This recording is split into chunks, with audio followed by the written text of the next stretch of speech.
That's part of the game, huh? Someone needs to be a villain. We're competing for $5 million. I didn't have a problem self-sacrificing for you. She was not going to be the one going home, that she was going to make sure that it was one of us. Up until this point, Maddie and I, we're friends. We both just accepted the fact that we're all going home. And once she said one of you two is self-sacrificing for the other, She forced our hand. I guess it's war now. Yeah. I guess it's war. We gotta have it's gotta be an intro, bro. What intro? We're just talking. This is the intro right here. No, This is this the is the intro. This is the intro of us stuttering. So, crazy. Yeah. Crazy It's would pretty just crazy. crazy would just. I mean, you and I we don't think it's crazy because we experienced it, but crazy would just transpired on Beast games, and more importantly, how the internet's reacting. Yeah, I mean, the biggest thing was like how they portrayed that episode. Yeah.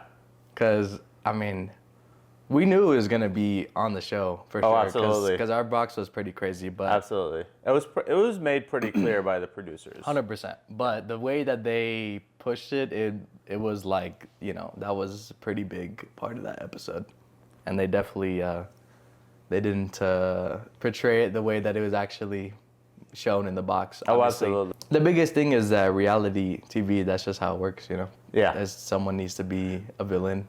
And we just so happen to be that people. So That's okay. That's part of the game, huh? that's how it is. That's part of the game. Yeah. So it's I mean, you and I were both there, right? So obviously, yeah, duh. So obviously, a couple days before, we were just on the tower in Beast City, and we were both on level 1, and we both were the user brain, right? 1 no-star user brain. And after that happened, it was in a super, super high. Everybody was happy. Everybody was excited. I mean, we had a whole speech where we dubbed everybody on our floor Habibis. And then the next day, it was a day off. I mean, that's something that they don't show, but it was a day off. So we had a whole 24... I believe that was the party, right? That was the... That was the night that we had the party. Yeah, we had the party 24 before. hours off, and then they came out and brought some music. And mind you, we haven't had music or anything for a while, so then we ended up having a dance party. It's for about almost a week now. Correct. So it took about a week to film 2 episodes. Correct. Yeah. Yeah. They brought the music out, and we had a good old time. And they did a good job. Beast team did a good job. We got our. Well, I mean, they got to butter us up. So I Absolutely. mean, as part of the plan. That's probably why they were so, happy to be like, oh yeah, of course, let's make it your guys' idea that it is a party. So Yeah. let's get your hopes up. Yeah. Yeah, it definitely got us to get our guards down. And the next day, I mean, up until that point, right? We theorized a lot. We talked about a lot, what's going on and what's going to happen. We don't know any of the challenges that are going to happen next until maybe, 30 minutes, an hour before the actual game, maybe even less sometimes. And we spent a lot of time trying to theorize. And the one thing that was consistent is once Jimmy says something, or once one of the producers talks about a rule, that was the game. It's finally said. And it's exactly the way they said it, right? And if you go back and rewatch it, it's very, very specific what Jimmy says. He said, this game is not going to be elimination. Talks about that, right? He doesn't talk about what happens afterwards. He just talks about this game. So at this point, we truly believe that this game is not going to be elimination. Which, I mean, he wasn't lying. No, it wasn't. Yeah. No elimination on that one. And The biggest thing that we learned in the red box was the emotional roller coaster that the show has. Has its ups, has its really big highs, and then it's got its downs, which obviously was everybody after the red box. Not us, but it was down. It was downs for everybody. It was hard. It was a hard situation for me. I mean, the audience doesn't notice. You know this obviously, but up until this point, 225 and I, Maddie and I, we're friends. I mean, she's part of our group, right? She's part of our core group. That's how we ended up, all 3 of us in the of course, same. I mean, obviously, like, the biggest thing was they said, pick your friends, pick who you're going to be with. Correct. And that's the thing that most people didn't know is the fact that, yeah, she actually was, your friend. She didn't know me. I didn't know her personally. We didn't really talk. Yep. But just because I was associated with you Yep. is how we kind of ended up in the same box. Yeah, absolutely. Yeah, no, Jimmy said pick your friend, and that's what happened. It was a group of 6 of us, and we decided how we're gonna go split the group based off. At that point, they told us it was a sack race, so we wanted to try to be as advantageous as that's possible. And in the back of our head, I remember in the back of our heads, we were like, maybe it's a challenge, maybe it's not. I mean, I know 100% Maddie was definitely pushing that. She was. She said she didn't feel something right. She was. But I mean, at that point, it was between. It was already done too. It was, yeah. They were taking our pictures and they were getting our IDs, so they were pretty stringent about it. And I think at that point we were like, why the heck are they doing this if it's just a sack race? And yeah, I mean, when they told us, it was just like, oh my goodness, what the heck? And honestly, for us, we don't know what the challenge was at that point. We didn't know how many people were gonna go home. They just said, this next challenge, the three of you guys are gonna be going up against each other. And I felt, you and I felt leading to that point that we were in an advantageous position. And she kept trying to talk to us. And we didn't know what we were going to play. And the response was always, let's wait to figure it out. Let's wait to figure it out. We don't know the rules. The entire thing, this is the thing that most people didn't know. But like our biggest lessons that we learned, especially as from Vegas too, when we were filming the YouTube video, was don't try to predict the challenge. The next challenge, you're gonna get completely wrong. We have no idea, and so that was the biggest thing that we were getting to at was, hey, let's just wait and see what the rules are, and then we can kind of just see what's going on. Obviously, yeah. I mean, going into it, you and I are there, so, and we could speak another language on top of that, so it's not like we can make our own plans without her involved, if we wanted to come to that point, but we didn't know. She was very, very like kind of in the flight or fight mode because she obviously was scared and anxious of, what's going on. And she's matched up with two brothers. And then one of them obviously being, her friend up until that point. So. Yeah.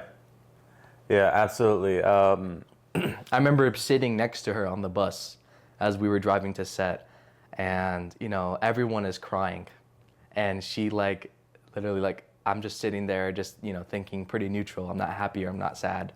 And she starts making small talk with me.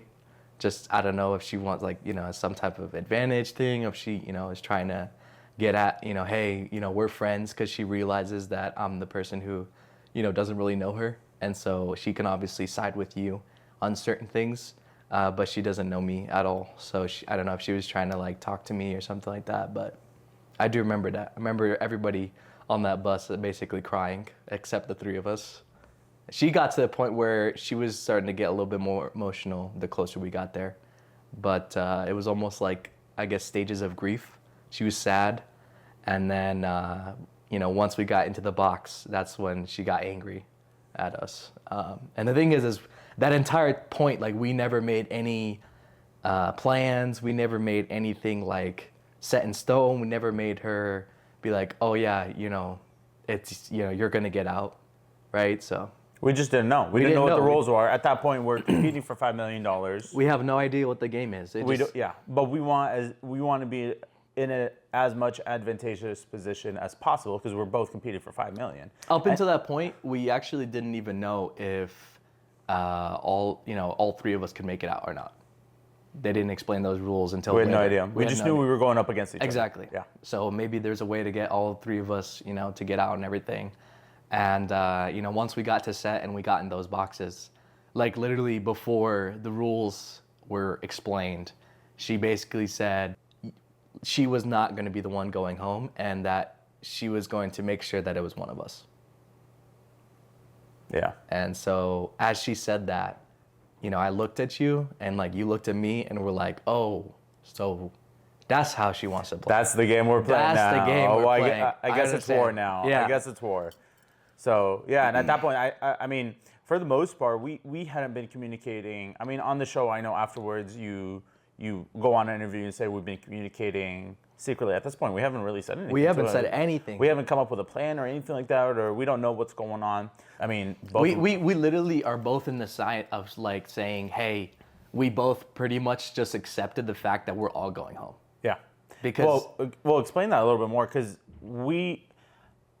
up until that point, you can speak for yourself, I'll speak for me, but up until that point, we didn't know what was going on, but I didn't have a problem self-sacrificing for you if it came down to be. But then once she said one of you two is self-sacrificing for the other, she strong-armed us. Yeah, she forced our hand. Like that's not. It wasn't gonna happen. I mean, I know that's not how we were raised. Like, we're not. I don't get strong-armed. You don't get strong-armed. I'm clearly not. Mom knows.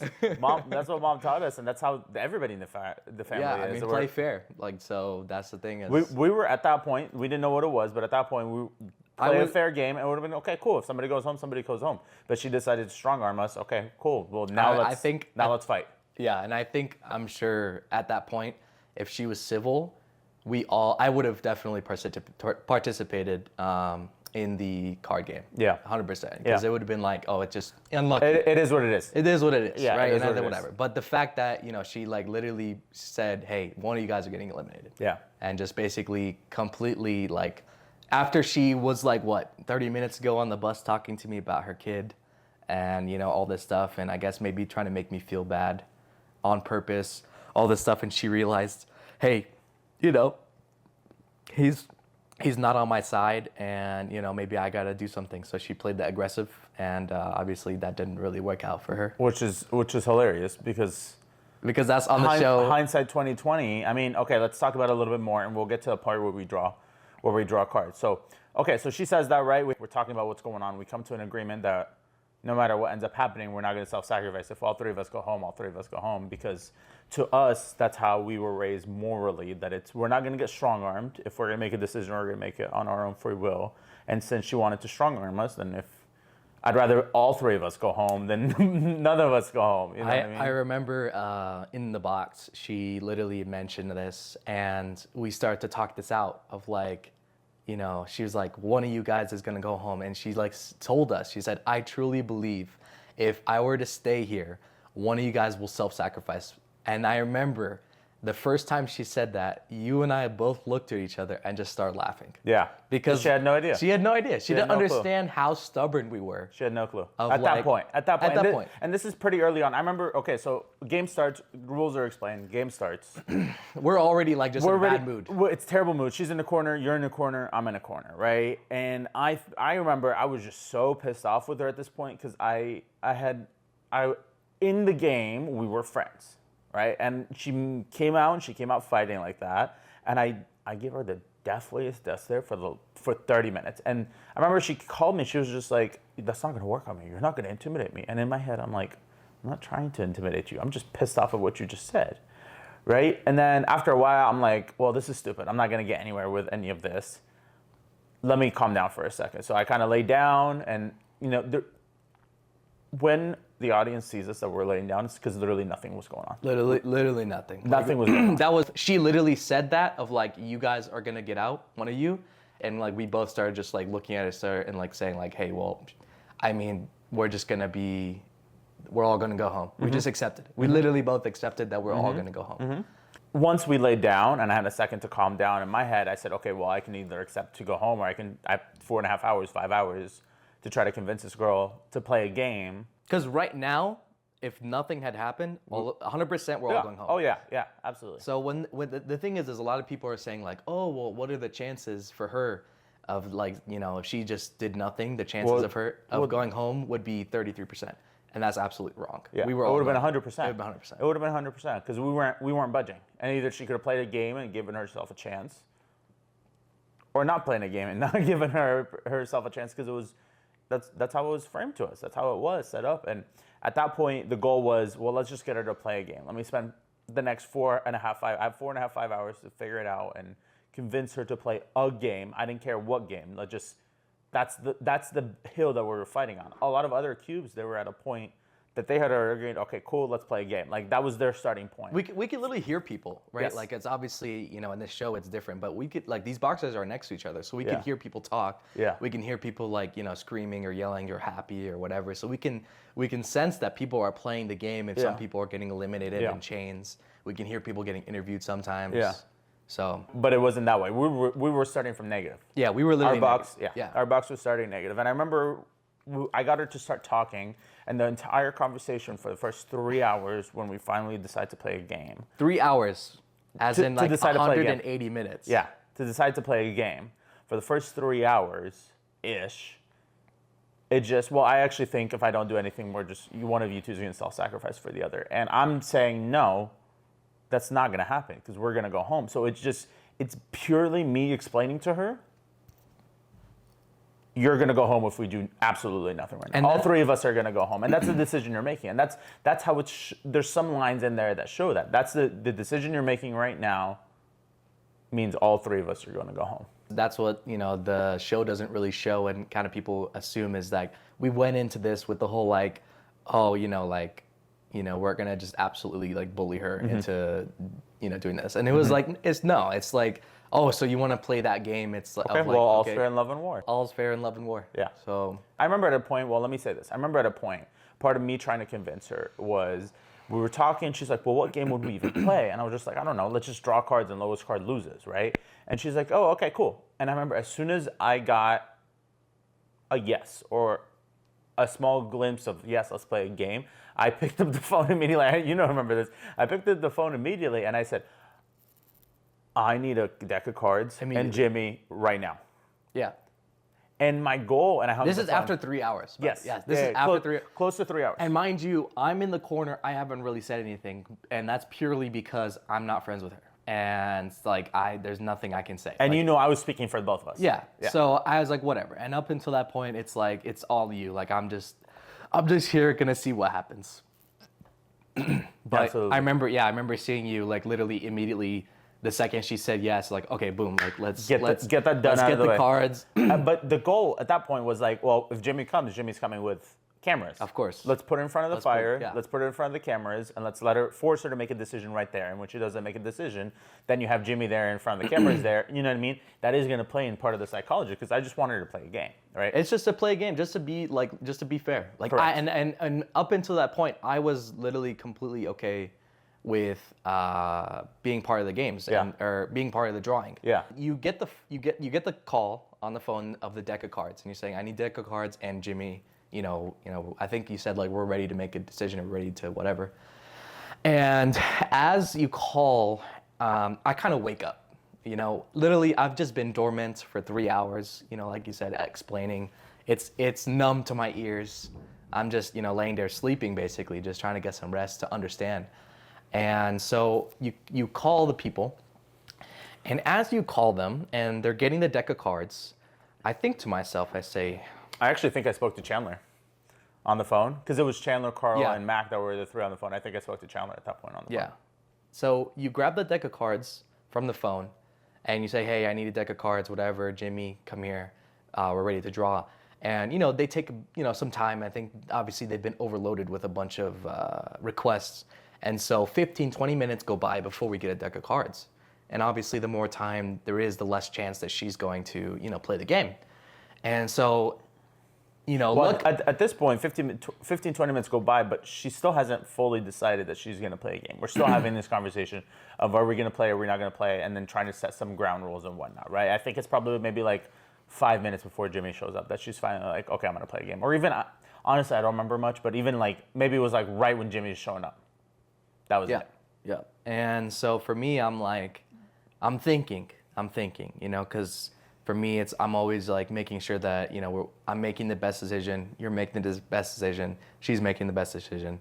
And so I'm thinking to myself, I say, if we play this game right now, you and I have a 66% chance that one of us will be eliminated. And that is more than half. And that's obviously not advantageous for us because the longer we go together, the higher chance that, we can make it farther because... We have double the chance of everybody else on the show. Exactly, for the family. And on top of that, I actually think it's more than double percent because the fact that we can trust each other. And so other people, that is so huge. So when making decisions, like for example, I'm not sure if they did this or not, but let's say they did something like split or steal.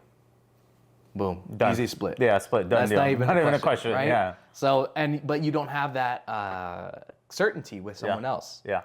Right. So, and even if you stole, like it's like just for fun, right? Like maybe because it'd be funny. It'd be funny. Because it'd be funny. Yeah. So, but it's still going to go to the same family. Exactly. Yeah. Right. So we're still gonna split that, and so the thing is we go in and all that stuff, and I'm thinking to myself, like 66% chance, like no way. Like that's not really good odds at all. And so the only thing I can think about is how do I decrease those odds to at least, be more in our favor?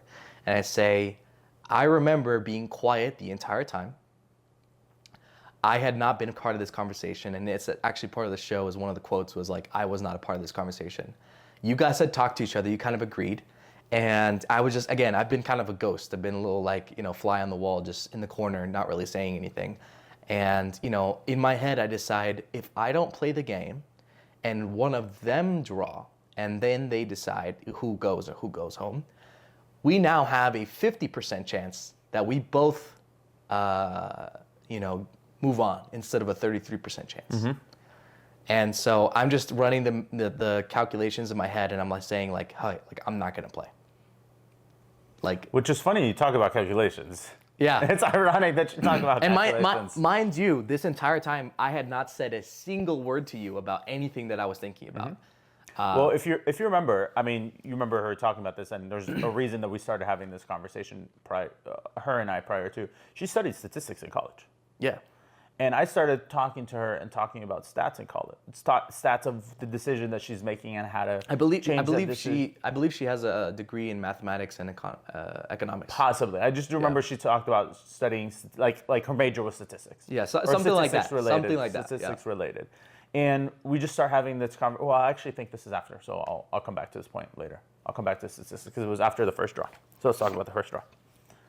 No, I think it was before. No, it was the second draw because at this point she's like, well, I'm not going to play. I'm not going to play. I'm not going to play. I'm not going to do.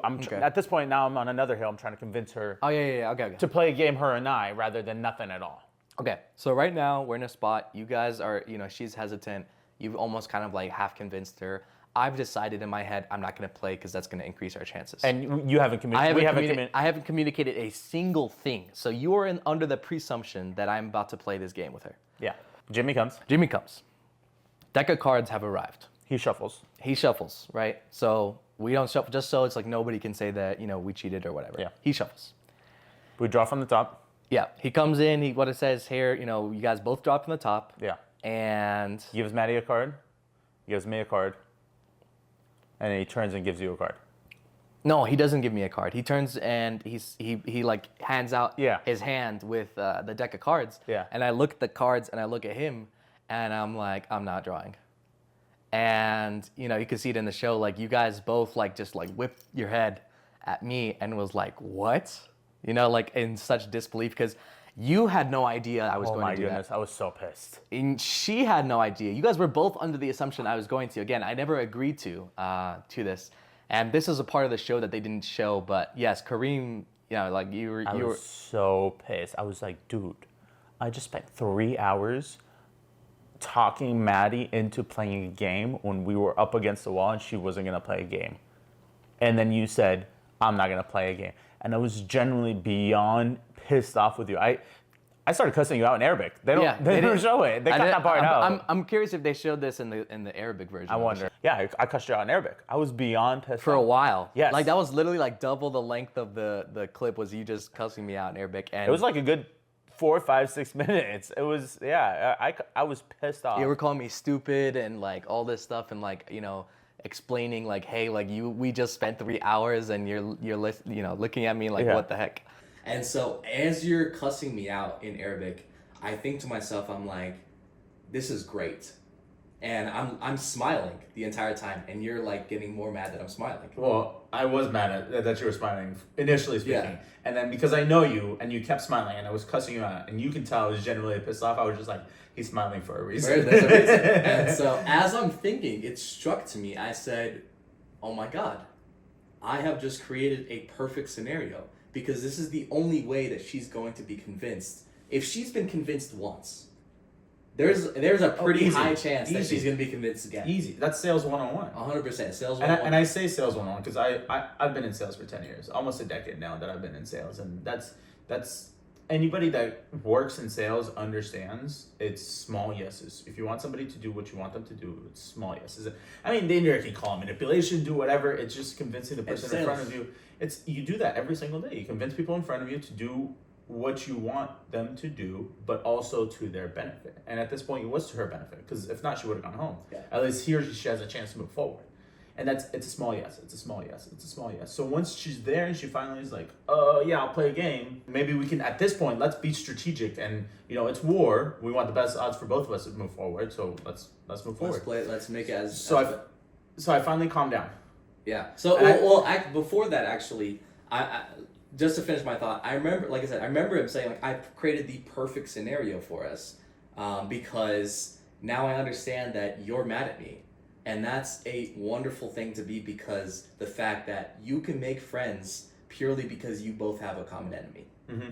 And so I know you guys are already like kind of, friends somewhat, whatever. But at this point, she's kind of feels like it's her versus us. Mm-hmm. So I need to flip it and make it you guys versus me. Yeah, absolutely. And you can take over and say, okay, like, let's just have her convince the game, whatever. I'm going to be the bad guy. I'll be the bad guy, whatever. You guys can, talk to each other as if you're basically scheming against me. Mm-hmm. And at this point, I finally calmed down. Yeah. I sit back down in my corner, and I think we all lay down and we just...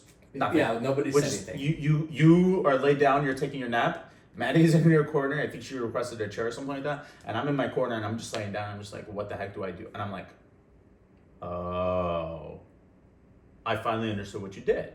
I was thinking through the numbers in my head and I was just like, I get what he's doing now. I get the statistics behind it. I get the advantage behind it. And now I get where I can take this and go forward and be her friend against you. I mean, you say this and you were saying we were communicating with each other the entire time. Majority of that communication was just brotherly telepathy. We just understood where we're at. It just little looks, little glances. They're not necessarily we're talking to her behind her back. I mean, yeah, we do have our language, but I don't think at any point we were going to talk to her. Because it's going to be obvious that we're speaking behind obvious, her back. And that was the only time I think I talked to you in Arabic was just when I yelled, when I was cussing you out, when I was pissed off and I was cussing you out. Other than that, we were not talking to each other behind her back because we're trying to get our way at this point. The consequences of her catching you talking to me behind her back not worth it. Means immediate trust ends. Yeah, not worth it. It's not worth that at all. Not worth it at all. I do remember at a certain point, I think it was, I can't remember who asked, but we ended up with a whiteboard and a marker. I believe you asked for it. Yeah. Okay, we ended up because Jimmy took the cards with him and left. Oh yeah, that's true. Jimmy took the cards with him, and so in my head I'm okay. Well, I understand what you're doing now. Okay, there's another uphill battle, but we have time. We have about 2 hours. We have time to do this. But I don't have any way to play a game. So then I start thinking, and I'm like, okay, cool. Well, let me just ask for a whiteboard or a marker. There's possibly a way that we can communicate using the whiteboard or marker as well. Now, that was kind of funny because now I have a marker. So they gave us a marker, and up until that point, I was like, let me make this as insufferable as possible, as much as possible for the both of you. Because then that will be a driving pain for her to play a game at least as something extra of like, I just want to get this over with. I don't want to deal with this stupid 527 guy who's in the corner saying, right. We'll come back to those later. Yeah. Oh my goodness, the Me screaming, me writing on the walls, mentioning all this type of stuff. I mean, even you got pissed at me, like, again, of just like, hey, like, you're going too far, but that's exactly when I knew that was the perfect amount, because you started getting annoyed. And so, even though you knew what was going on, and you knew what I was doing, and so I kind of, like, took this, like, kind of crazy, man approach, because up until that point, I was quiet. She didn't know you. She doesn't know me. Yeah. Exactly. You're unknown. Exactly. And so I kept it that way, because I don't know what I want to play yet. Yeah. And so now I'm like, all right, I'm going to play the whole, like, Joker, go crazy in this prison cell type of, like, vibe. And I had the marker. And I remember I just start drawing on the walls. I start drawing depictions. I say the fact Maddie, Hazem, Karim was here, and now they're all dead because I want to reinforce the idea that we are going to all go home. I drew a little dinosaur extinction event with like a meteor and then different like names for it. I remember drawing just everywhere on all the walls in different ways and different spellings. I draw on the door, and again I'm saying all these words as I'm drawing them just to annoy you guys. And I didn't know this. You told me after, but actually I'd say explain it from your side. But you were talking to her, basically saying like, I think this got to the point of like she asked, is he gonna like Oh yeah, her and I were communicating behind your back. Yeah, because Like, yeah, because you and I communicating looks does enough. A look, a glance, or whatever, we'll be on the same page. I mean, the audience has noticed, but we spent what 20 years in this, growing up in the same bedroom, right? So it's like there's a telepathy there that only siblings understand. And at this point, you'd have your back turned to us or something like that. But now her and I are communicating behind your back. And I would purposely like lay forward or lay flat because I want you guys to do that communication. Yeah. Exactly. And there would be points where you'd come over and you'd smack the handcuffs and we'd get up and we're like, okay, you're just around. And yeah, she's communicating. Do you think he's going to break? That's what she's communicating with me at this point. Do you think he's going to break? And I'm like, I don't know. You know what I mean? I'm like, I'm just as confused as you are. Because she's looking to me for answers, but I don't have answers. I want her imagination to go and run and her to be like, maybe he will, And no, we do have that communication. At this point, we don't have a deck of cards again. I have the whiteboard and marker. And I remember there was a part where she was communicating with me and it was just like yes or no questions. And then she gives me the whiteboard and marker. And now I'm communicating with her and I'm like, well, I mean, let's wait. You know what I mean? Let's not do anything. Let's wait longer. Let's see if he does break. But if he doesn't, we have to have something in the background. And this is communication between literally just writing on the whiteboard and just showing her an yes and no. And making it seem like it's her idea the entire time. Yes. Well, maybe we should just have a game in the background, right? So I started listing off games that we can play with the tools that we have, which is literally a whiteboard marker or we can write on the wall. And it's like, well, do you want to play Hangman? She's like, no. And I'm like, well, what about tic-tac-toe? And she's like, no. And I'm like, okay, well, we have to have something as a backup. And tic-tac-toe is super quick. You know what I mean? I remember you had slid the window open and Jimmy was right there already. So you had said like, hey, Jimmy, we're ready to play a game. Yeah. And so he comes back again. Well, at this point, I don't remember how it ended up there. I just do know that her and I played a game. A second time. Yes, with Jimmy. cards. Jimmy was not present in the room. With cards. Yeah. Okay. And I can't remember for why we ended up nicking the game in the butt. But we nicked the game in the butt. No, I think what it was is she was waiting for the cameras to come. She wanted to be in front of Jimmy. And she wanted to be in front of Jimmy. So we drew. Her and I drew. Yeah. And then she decided that she didn't want to play anymore, and then we were going to wait. I think they brought a porta potty up to their door, so we go to the bathroom. And this was key. This right here was probably the key of the entire game. So I remember suggesting, I was just like, because this is the second time a porta potty had come up, and I had went last time and nobody else went. So then I was just like, Maddie, I think you should go first. She's like, no, I'm okay. And I was just like, well, no, I went last time. You didn't go this time. You go first. You go ahead. It's okay. We'll wait. That's fine. Go to the bathroom first. And the reason I wanted her to go up first was I wanted to talk to you.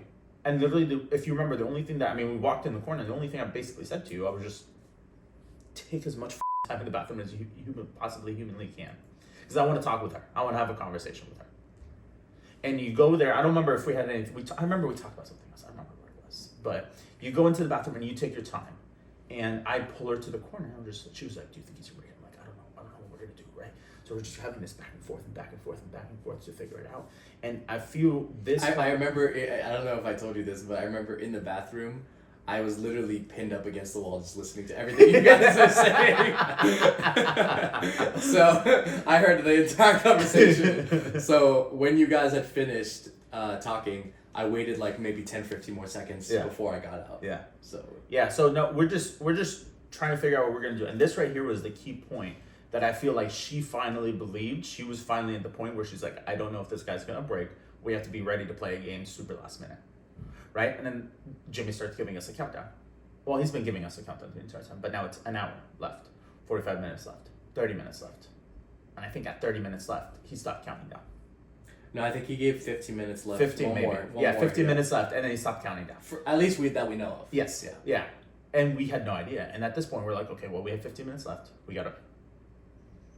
gonna push this to the edge of the timer as much as possible without wanting to go over. And mind you, this is actually like up until that point, I have no sign of breaking. Yeah. Nothing at all. Not a single ounce. No. Of me if anything, it got worse. Yeah. If anything, you got more annoying. I got more annoying, and I got more sure that we're all gonna go home. Yes. And that was the key. I think that was the key, that both of us were like, if we are not successful in getting her to play this game, we're all gonna go home. And that was because if you don't believe it, it's not gonna happen. If you don't want to have 100% belief, it's not gonna happen. And It's just crazy how little they showed the entire 5 hours. oh, Like, absolutely. There's 5 so hours, much more. there's I mean, so we much that we got happens. so much screen time that episode. But even with us, there was so much that they missed out. They Well, they didn't miss out. They just didn't put in. Yeah. They didn't incorporate. yeah. We slide the door and tell them we're ready. Yeah, Jimmy's back in the box now. So Jimmy comes by and then he reconfirms that only her and I are gonna play a game and you're not gonna play a game. I draw a card. She draws a card. Flip it over. I have a king. She has an ace. I win. She loses. Everything else, that rest of the part is played out on the show. On the show, so we don't need to talk about that as much. What was going on in your head at that point? So up until that point, again, I'm still in that character of like, you know, crazy Joker guy who's kind of in the cell, just kind of going crazy, drawing on the walls, drawing like ha ha ha ha ha, like right, laughing. Joker style. Joker style. Yeah. And so, you know, I look at you guys and I look at the cards and you guys both flip over, and I see the ace and I see the king, and it's so poetic because back a little earlier when we first started, before the game even started. This is like the first 3 hours before any cards were drawn. this was the first game. Yes. She had decided. We're talking about the rules. Yeah, she was like, we want to make sure all the rules are good and everything like that, and she had decided that ace Is the lowest going card. to be the lowest card. Is the lowest card, and in my head I was just like, well, it's not. Yeah, but I'm not gonna argue it. because you want to say. I mean, she's gonna say yes, right? that's It's like whatever. No. That wasn't the point. That's not where I wanted her to say yes. I wanted her to say yes somewhere else. I wanted her to say yes I to know play the you game. didn't want to argue with her because That wasn't the point that I wanted to argue. So Yeah. just let her have that win. Let her feel like she's in a little bit of control at that point. And that's part of it, I guess. You know what I mean? Let her feel like she's making decisions and that she's in control over this. And I let her have that decision. Fast forward until the end, we draw. I draw a king. She drew an ace. And so in my head, I'm looking at the cards and I'm like, that's crazy. And I have no emotion. I have nothing on my face. I'm just, straight face. And I am not going to celebrate until I see those handcuffs on her. Because you can just assume some people are going to play the game and they're just going to say whatever. And obviously we saw in the episode, there's tons of people who played a game. Absolutely. And they just said, just kidding, I'm not going to handcuffs. Absolutely. Which Absolutely. is like, that, no. I know 100% that if you drew a lower card, you were going to 100%. That was it. The game was done. And it was just unfortunate, right? The game We was just done. increased our odds. That was Yeah. And so, I remember I look at it and I'm thinking, I have so much excitement bubbling inside of me, and I can't show a single ounce, and I'm waiting, and and you can see the eyes in the episode. I'm tracking her, and I'm watching her hands go up to the handcuffs, and she puts them, on her hands, and as I hear the first click, my face immediately just goes like, "Oh my God, we did it! What We just just happened? did it. What just We- happened? We just did it! Yeah. We are both about to leave this box. Yeah. And this is Yeah. after 5 hours. Yes. And 5 hours is a long time. No, it's a long time when you're not doing anything. No, absolutely. You don't know what time it is. The only thing you have is Jimmy as a countdown. Yep. Jimmy's like, we got 4 hours left, 3 hours left, so on and so forth. You're not doing anything. And other people are celebrating, playing Xbox, doing that. We're just fighting for our lives. Yeah. Just trying to convince her to play a game. We're just trying to convince her to play a game. We drew the cards. I had the king, she had the ace. I was just like, oh my God, we just won. And I could not show any excitement. And in my head, I was just like, do I feel happy? Do I not feel happy? And that's when I put my hands in my face, or my face in my hands. And I was just like, I just need her to go put these on and move on. And I was just like, I feel bad for her eliminating, but I'm so excited for us to move on. And once I hear those, you and Jimmy leave, I was just like, okay, let me compose myself for a second. I get up, I give her a hug. She didn't believe that we were gonna, she at that point was like, before we drew, going back a second, before we drew, she said, okay, well, whatever ends up happening, we're gonna tell each other the truth afterwards, what the plan was, if we were gonna self-sacrifice or not. And I was just like, yeah, absolutely. So she cussed herself. She's like, well, were you gonna self-sacrifice? I was like, absolutely not. It was not gonna happen. It was, It we was were literally not gonna like, happen. that's not gonna happen. It Like, was no. not gonna happen. Like, 100%. And she's emotional, and I'm emotional, because again, this is my friend that I lost, and these are true, real feelings. And I was just like, okay, well, let me get out of here, because I had so many conflicted feelings, and I come out, and at that point, you've had your interview with Jimmy, And that's obviously where I was like, hey, we're secretly, been communicating with each other. Yeah. And at that point, it was like, for me, obviously, I don't know her, so I don't have I don't really have any emotion. That's your friend. I don't know her at all. Yeah. And so for me, I'm literally just excited. I'm just gonna, I'm not gonna be like whatever. Oh, I feel so bad because I don't. Yeah. I don't know her. Yeah. And so I'm happy to move on, and I'm just smiling, and I'm going like, yo, this is crazy. We're both gonna just leave this. And the thing is the biggest challenge was trying not to be happy with everybody else. We're exiting, and now we're celebrating, and you're jumping on me, and now you're like, we're geniuses, and I'm just so like in shock of what just happened in those last 5 hours. When we come out to this like seating area, right? And this is, I mean, we walk out probably with 5-10 minutes left, maybe 5 minutes left. We walk out very, very close. Yeah, we didn't know how close the time was. Come out to this waiting area with all the contestants, and it's just somber. Yeah, you and I were both walking. You can see us walking outside of the little, bunker. Yeah. And we're both, obviously happy. And the second we turn the corner and we look at everybody, we can just feel just the dread. Yeah. And sadness. And we're just like, all right, we gotta cut this out. We both look at each other. We're like, all right, we gotta cut this out. And I talked about this earlier. In our group of 6, it's you, me, Maddie, and then we have another cube. It's Ellie, who ends up on the helicopter with us, 409, Bobby, and Ashley. And I'm looking in, and I walk in, and I'm just like, okay, well, I just came to the realization a lot of people are out. I got to figure out where my people are. So I go look for her, and I look for Ellie, and I'm just like, because Ashley was kind of the odd man out in that group. It was Bobby and Ellie, and then Ashley. And my hope is Ellie and Bobby make it. And I go in, and I see Ellie, and I'm like, where's Bobby? And then she just gives me a look, and I'm just like, no. Because Bobby and I were like best friends on the show at this point. Like, we were best friends, and Bobby had gone home. So I find out the story, and I'm going to find out the story a little bit more, that basically Ashley did the same exact thing that Maddie did, and strong-armed them, and Bobby self-sacrificed for Ellie to move forward, which, good on him, you know what I mean? And yeah, no, I mean, there's tons of those stories that we went through, and we're talking, we're looking at people, and we're just like, it's somber because we're sad our friends went home, but at the same time, we just made this happen. We just went forward and we just made this happen. There's just so much excitement inside of me, and I'm sure it was inside of you as well. Absolutely, but because we were waiting, we were in this little waiting area, and we could just see everyone like trying to like comfort each other and crying and his friends and all that stuff. And I'm looking at you, and I'm just like secretly smiling, and we're like just going crazy. And I do want to mention, go back to the results of the first 2 games. I don't think we talked about that. Oh, no, we didn't. Yeah. Okay. So let's go over that. So essentially, the very, very first time that we draw cards, I remember I drew a card, Maddie drew a card, you didn't draw a card. I did not know. When we decided the game was done, we didn't look at the cards, so we had no idea. The cards were up at our chest. Because I still hadn't drawn. You hadn't drawn, yeah. We didn't know. We weren't going to reveal nothing. Okay, we finally decided that those cards are kicked. And I remember I was just like, let's just hold on to the cards for a second. Let me try to convince him. Because that was all I was telling Maddie. Let me try to convince him to draw a card. Hold on, wait, don't reveal your card. Hold on. And she's like, no, the game's dead. So we're like, okay, the game's dead. Finally, okay, great. So then I look at my card, and I was just like, I look at my card, I look at her card. I think I had like a 2. She had like an 8. Yeah, no, you had a 2, she had a 3. Something like that. Yeah, something she crazy. won by 1. Something crazy tight like that. Yeah. And I looked at it, and I'm just like, I use this, okay, the game's dead, right? But let me use this opportunity to further prove that. Yeah, psychologically, obviously the statistics it doesn't has nothing to do anything. But psychologically, she won. You could have won. You could have moved on already. So then we draw the card, right? Those are there. We kill the cards. We move on, right? The second time we draw, right? We've talked about this already. We drew the cards. She decided she wanted to wait for Jimmy. We're like, okay, well, let's just hold on. Let me go to the bathroom real quick. Let's hold. She backed out. She said, I don't want this draw. This draw is dead. I said, okay, that's fine.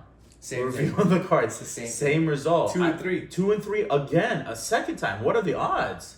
And I look at her, and this time I'm giving her like a, you know what I mean? I'm just like, see what I mean? Seriously? So it's just further to try to further prove a point. So we drew 3 times. The first 2 times, one of us was going home. Because unless you would have drawn an ace, it was probably going to end up being me the first 2 times. The third time, she drew a lower card. And you can't even get as high or low as that point. The spread is wild. That's king and the highest card and the lowest card. In those rules, you got the highest and she got the lowest. And that's just crazy. The odds on that happening are absolutely mental. But yeah, I mean, at that point, okay, cool, we've moved on. We're trying to keep this, what happened in there, a secret. Because we haven't even had a chance to talk to each other yet. Really. We haven't had a chance to debrief. We're like, let's wait till we get into the city and find a corner somewhere and then just debrief and talk about what had happened. And everybody's like, well, what's happening? And I'm not a liar. I don't want to lie. But I also don't want to tell them everything that happened because we have to debrief and we have to understand, like, what are we going to do forward? What's the next step for us? What's the next step for us? We don't even know. Yeah. So we're just like, well, she decided she didn't want to. These were the things. Like she decided she didn't want to play. We ended up playing. She lost the game. That was pretty simple. That was it. Straight to the point. That was it. There was just not a whole lot. We didn't lie.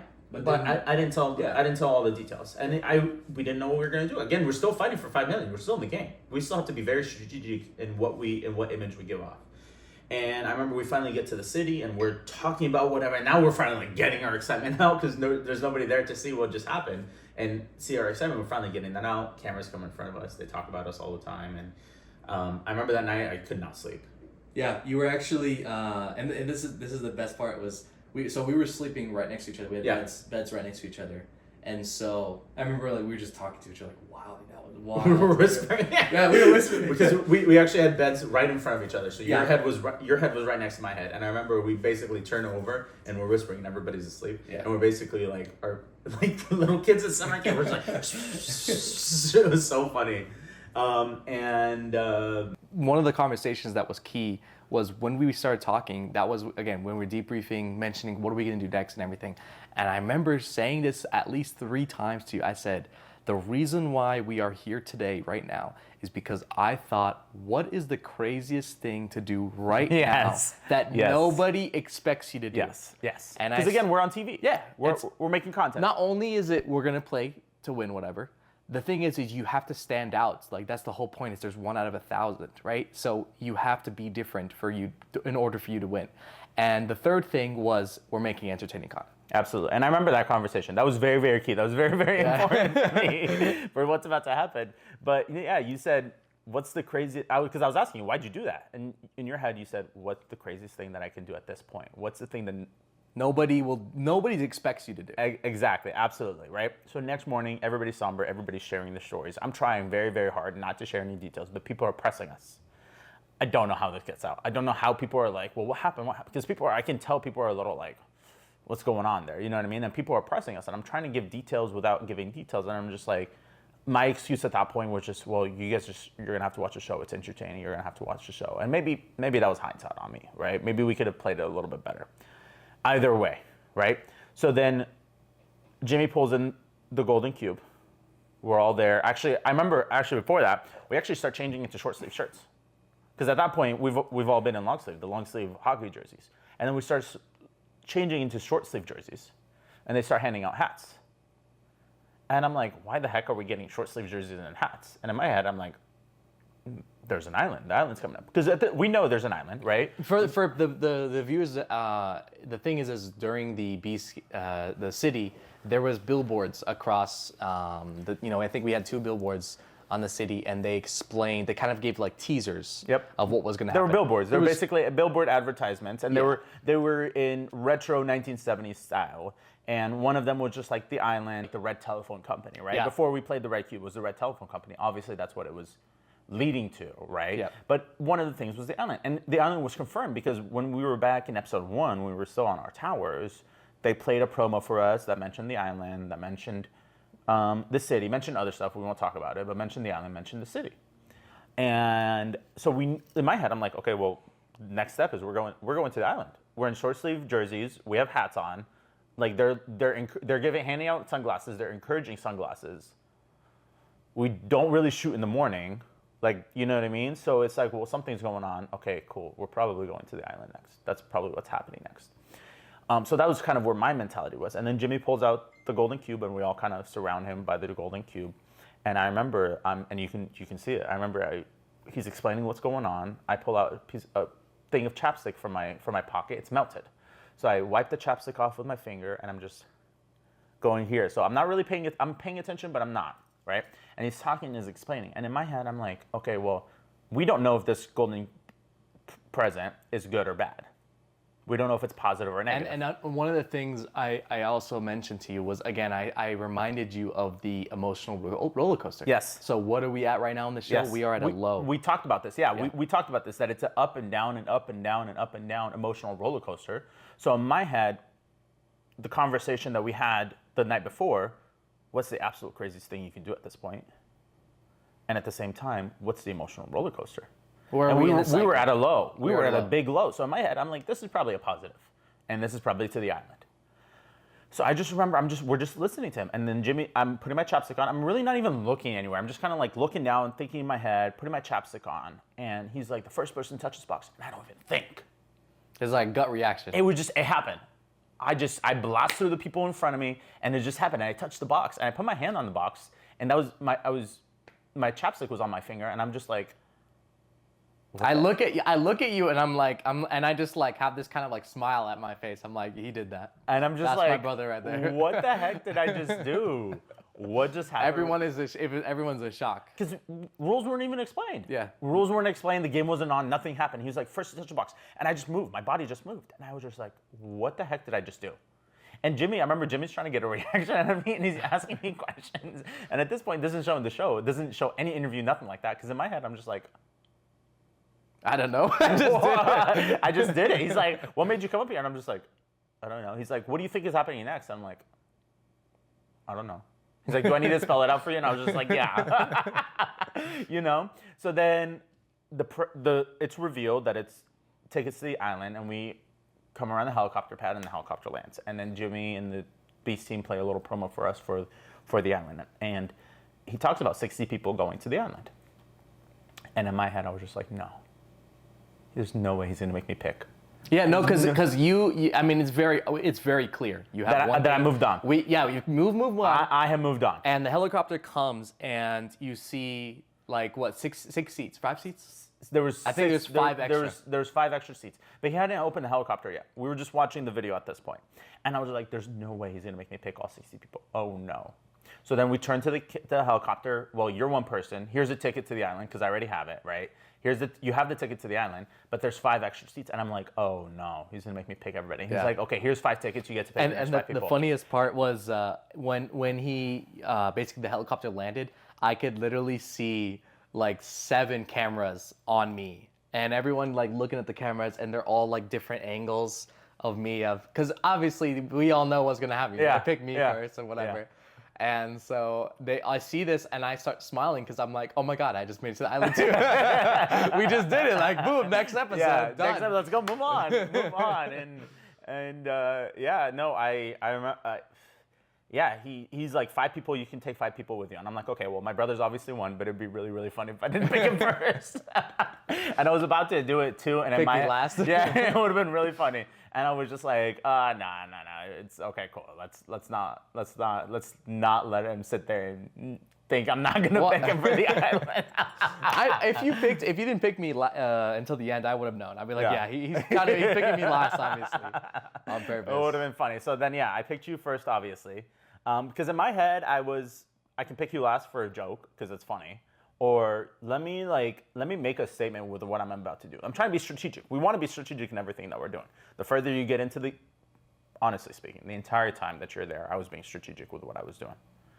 You have to be smart, and even though a lot of the games in episode 1 and 2 were luck-based games, there was some sort of social aspect that you had some control, some hindrance of control, and it was up to you. Other than maybe the tower building, that was an individual game. Everything else is a social game at this point, and it was up to you to try to control your narrative some way, shape, or form or another.